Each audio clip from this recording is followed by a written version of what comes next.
मंगलपुर नाम का एक खूबसूरत गांव था, लेकिन इस गांव में खतरनाक लंबे बालों वाली चुड़ैल का साया था। वह चुड़ैल रात को आती और लोगों के घरों के बाहर खिड़की से झांकती थी, और जो भी लंबी छोटी वाली औरत उसको सोते हुए दिखाई देती थी, वो औरत ही उसका अगला शिकार होती। वो चुप चाप दरवाजे के रास्ते अंदर दाखिल हो जाती थी। फिर वह खंजर से उसकी छोटी काट देती है और उसके बाल डायन के हाथ में आ जाते हैं। तभी डायन बाहर निकलती और उसकी छोटी लेकर उड़ जाती है। सुबह होते ही छोटी कटने की बात पूरे गांव में फैल गई। पता नहीं कौन रात में एक लंबे बालों वाली चुड़ैल ने उसकी छोटी काट दी और उसकी छोटी लेकर उड़ गई। तब राज को अपनी पत्नी की बहुत चिंता हुई और वह तेजी से अपने घर की ओर चल पड़ा। फिर राज अपनी पत्नी के पास जाता है और उसे बताता है, सुनो, क्या तुम जानते हो कि कल रात की एक चुड़ैल ने किसी औरत के बाल काट दिए थे? मैं तो कहता हूँ कि तुम भी अपने बालों का ध्यान रखा करो, कहीं कोई चुड़ैल तुम्हारे बाल बिना काट दे। जब वो चुड़ैल आएगी तब देखी जाएगी। मैं उस चुड़ैल से बालकल भी नहीं डरती। जो भी हो, मैंने तुमसे कहा छोटी कट गई, इसलिए बाद में मेरे पास रोने मत आना। अगली रात चुड़ैल फिर से गांव आती है। जब वह एक घर के पास जाती है और खिड़की से देखती है कि रामू की पत्नी बहुत लंबे बालों के साथ सो रही है,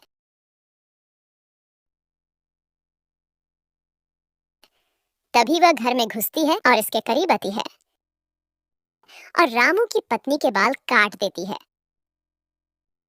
रामू की पत्नी अचानक जाग जाती है और डायन के हाथ में अपने बाल देखकर रोने लगती है।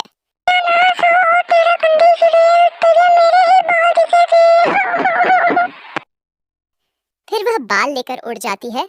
रामू की पत्नी डायन का पीछा करती है, लेकिन डायन आसमान में उड़ जाती है और रामू अपनी पत्नी का पीछा करता है। अरे, ये कमला की आवाज है।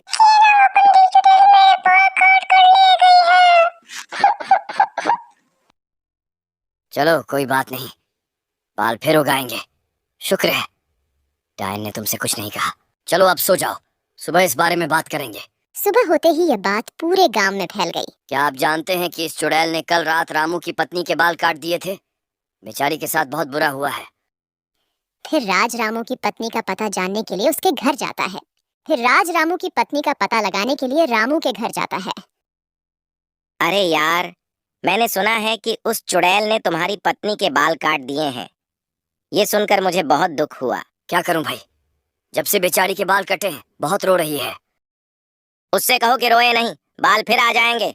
अच्छा, अगर तूने अपनी भाभी का ख्याल नहीं रखा तो वो चुड़ैल उसके बाल भी काट देगी। फिर राज रामू की पत्नी के बारे में बताने के लिए बिमला के पास जाता है।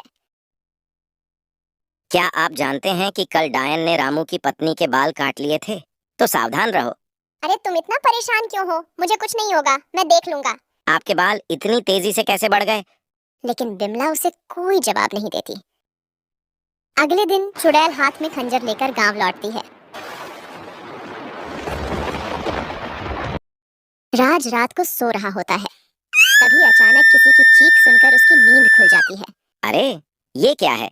वह किस औरत की चीख थी? ऐसा लगता है कि डायन ने फिर किसी की छोटी काट दी है।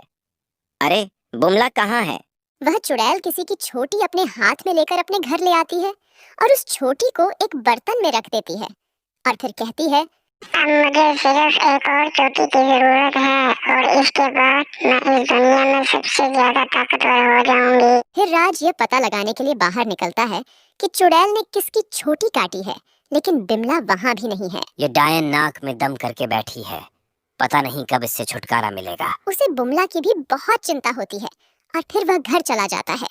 लेकिन जब वह आता है तो सामने बैठी बिमला को अपने बाल संवारते देख हैरान रह जाता है और उससे पूछता है, अरे बिमला, तुम कहाँ चली गई? मुझे तुम्हारी इतनी चिंता हो रही थी। अरे बिमला, तुम्हारे बाल एक ही दिन में इतने कैसे बढ़ गए? लेकिन बिमला उसे कोई जवाब नहीं देती और अगली सुबह बिमला के लंबे बालों की बात पूरे गांव में फैल जाती है और लोग कहते हैं कि क्या आप जानते हैं कि राज की पत्नी के बाल रातों रात इतने लंबे हो गए? मुझे लगता है कि राज की पत्नी छोटी काटने वाली चुड़ैल है। यह सुनकर राज चलने लगता है। फिर वह अपने दोस्त के घर जाता है और उसे बताता है। अरे रामू, मुझे तो बिमला ही छोटी काटने वाली डायन लगती है। लेकिन तुम्हें इतना यकीन कैसे हो गया कि बिमला डायन है? क्योंकि रात को जब किसी की छोटी कटी तो बिमला घर के अंदर नहीं थी। जब मैं वापस आया तो बिमला के बाल और भी लंबे हो गए थे और वह उनमें कंघी कर रही थी।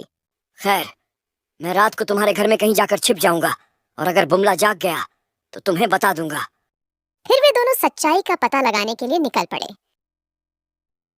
रामू जल्दी से जाकर अलमारी के पीछे छिप जाती है और राज और बिमला दोनों सो जाते हैं।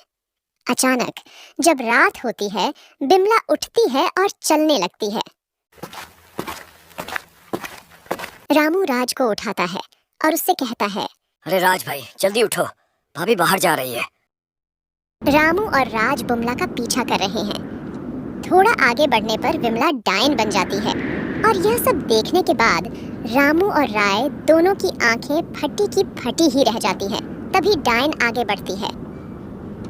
राज भाई, तुम्हारा शक तो सच निकला, भाभी तो डायन निकली। अरे भाई, अब हम क्या करें? ये डायन किसी के बाल काटने निकली है। अगर हम इसे नहीं रोकेंगे तो ये फिर किसी के बाल काट देगी। लेकिन भाभी सबके बाल क्यों काट रही है? मुझे क्या पता भाई, जब तुम अपनी भाभी से मिलोगे तो उनसे पूछ लेना। चलते चलते वह गांव के अंदर पहुंच जाती है। कुछ दूर जाकर वह इधर उधर देखने लगती है कि अचानक उसकी एक घर दिखाई देता है। वह उसे घर की तरफ बढ़ती है। रामू और राज अभी भी डायन का पीछा कर रहे हैं। राज रामू को बताता है। अरे यह चुड़ैल करना क्या चाहती है? राज भाई, भाभी किसी के घर में घुस गई है। अरे बेवकूफ, ये बाबी बाबी क्या कर रही है? ये तेरी भाभी नहीं डायन है। चलो अब इसके पीछे चलते हैं। चुड़ैल खिड़की से एक लंबे बालों वाली महिला को देखती है और उसके घर के अंदर चली जाती है। फिर रामू और राज दोनों उस चुड़ैल का पीछा करते हुए बाग में चले जाते हैं और रास्ता रोककर कहते हैं। रुको भाभी, हम तुम्हें ऐसा नहीं करने देंगे। अरे मेरा मतलब है डायन, रुको, हम तुम्हें बाल नहीं काटने देंगे। अरे विमला, ये तुम क्या कर रहे हो? होश करो। अरे बेवकूफ, मैं कोई बिमला नहीं, मैं तो चुड़ैल हूँ। मुझे कुछ और बालों की जरूरत है, फिर मैं इस पूरी दुनिया पर राज करूंगी। राज भाई, इस डायन का ध्यान भटकाओ, मैं पीछे जाकर इसकी चोटी काट दूंगी। फिर राज डायन को अपनी बातों में उलझा लेता है और रामू पीछे जाकर उसके बाल काट देता है। अरे मर्दे, ये तूने क्या कर दिया? मेरे सारे किए कड़ाई पर पानी फेर दिया। मैं तुम दोनों को देख लूंगी। डायन गायब हो जाती है। राज और रामू, तुम दोनों का बहुत ज्यादा शुक्रिया। इस चुड़ैल ने मुझ पर कब्जा कर रखा था। फिर वह तीनों खुशी खुशी अपने अपने घर चले जाते हैं और बाद में बड़े स्कूल की जिंदगी गुजारते हैं।